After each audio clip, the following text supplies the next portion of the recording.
Hablamos en directo con el politólogo Francisco Javier López Carvajal. Buenos días. Muy buenos días, Nacho, ¿qué tal? Bueno, pues los agricultores que se han movilizado, convocados a través de las redes sociales y grupos de WhatsApp. ¿Crees que están desinformados o que han podido ser manipulados, como dice la delegada del Gobierno y también otros líderes políticos? A ver, en temas tan sensibles como el que nos atañe, obviamente abunda la desinformación y una campaña de fake news bastante amplia.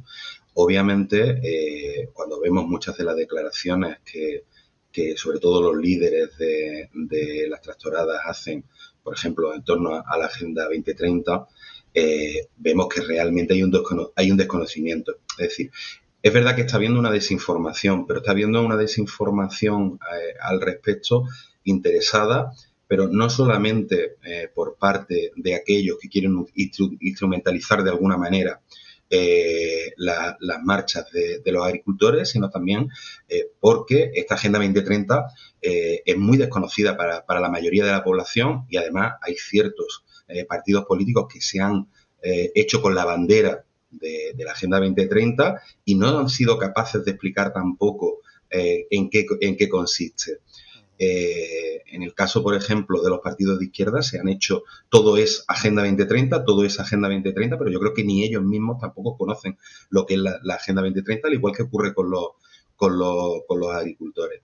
Es una agenda global y cada país tenía que adaptar los objetivos que marcaba esa agenda a su realidad, no los globales. Y en el caso del campo, obviamente que influye y obviamente que hay una serie de medidas fundamentalmente en contra del cambio climático, pero también las hay a favor del campo. Y yo creo que ni desde la Unión Europea ni desde las instituciones públicas españolas han sido capaces de concienciar a los agricultores y de explicar realmente lo que significaba esta Agenda 2030 y sin embargo hemos visto cómo desde otros partidos han sido capaces de la derecha han sido capaces de instrumentalizar esa lucha contra esa agenda globalista cuando los problemas del campo van mucho más allá y tienen mucho más que ver también con una serie de excesos en la cadena de distribución, la injerencia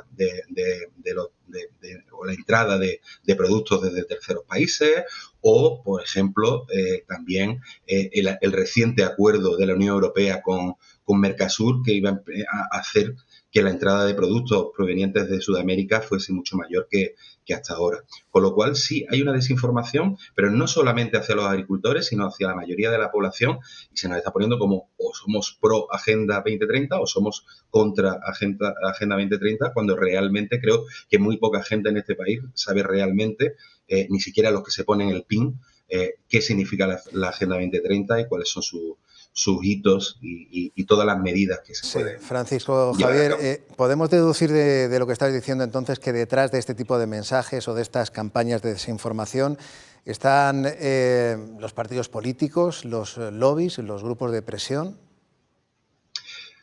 A ver, los partidos políticos obviamente están todos interesados en llevar, el arrimar el ascua a su sardina, eso está claro. Y siempre van a intentar utilizar cualquier protesta, instrumentalizarla a su favor. Pero también en casos como este tenemos detrás no solamente a los partidos, sino a una serie de lobbies. Si vemos estos días en redes sociales, más que los propios partidos políticos, podemos ver muchos perfiles en redes sociales cómo van azuzando a las manifestaciones y cómo incluso están tratando de enfrentar a los agricultores con la sociedad. Y mientras que unos culpan completamente al tema como decíamos antes, de la Agenda 2030, veíamos como por el lado contrario, por el lado izquierdo del espectro político, esos influenciadores sociales lo que están intentando es poner en contra a agricultores y a sociedad contra las grandes superficies, contra los grandes supermercados y las cadenas alimentarias. Al final, toda la problemática que surge con el tema del campo no solamente tiene que ver con sequía, no solamente tiene que ver con entrada de países, de productos de países que tienen una legislación distinta a la nuestra y por lo tanto los productos son mucho más baratos. Es un cómputo de muchísimas más cosas y realmente es algo que viene ocurriendo en este país desde hace muchísimos años y ningún gobierno ha sido capaz de poner pie en pared. La última PAC parecía que iba a un poco a soterrar los ánimos y que todo volviese a estar un poco más tranquilo, y hemos visto que es todo lo contrario. No solamente con subvenciones se solucionan los problemas que tienen nuestros agricultores, y hace falta ir mucho más allá, ir a los problemas de raíz de la problemática, que, como te digo, no es nueva y no tiene una solución a corto o medio plazo. Claro, bueno, y sobre todo lo que estamos viendo es que la desinformación en redes sociales está detrás de esa polarización tan importante de la sociedad, que es algo que se nota mucho en el ámbito político y que están detectando también informes y barómetros que se están realizando periódicamente. Y además, este año, 2024, es el año con más elecciones de la historia y gobiernos y partidos políticos ya están experimentando con herramientas incluso de inteligencia artificial para hacer que sus campañas de propaganda pues, sean mucho más persuasivas. ¿Cuáles son los principales riesgos de la inteligencia artificial que presenta para la democracia en el contexto de estas campañas electorales? Claro, mira, todo esto no es nuevo, ya hace 4 años, fundamentalmente en las campañas electorales en Estados Unidos, empezamos a ver cómo jugaban con la desinformación y cómo empezaron a utilizarse esa incipiente inteligencia artificial.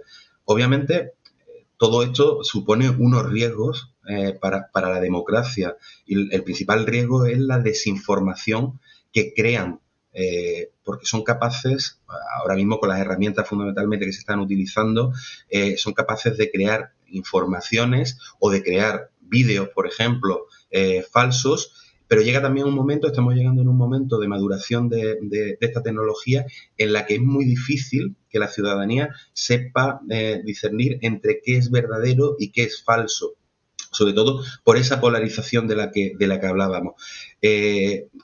Por lo tanto, la desinformación a través de la creación de noticias falsas, de contenidos falsos, de tanto vídeos, noticias, rumores, las teorías de la conspiración, etcétera, esa desinformación es el principal riesgo, y sobre todo porque una de las cosas que también está permitiendo el uso de la inteligencia artificial unido a las redes sociales es la forma de distribución, que se hace mucho más rápido y se propaga muchísimo más rápido que en cualquier otro momento. Sí. Francisco Javier López, sí, Carvajal, lo tenemos que dejar aquí. Viene la información del deporte. Te emplazo a hablar de este tema largo y tendido, por ejemplo, la semana que viene, porque desde luego hay mucha tela que cortar sobre este asunto. Muchísimas gracias por tu colaboración y hasta la semana que viene. Estupendo. Hasta la semana que viene. Chao.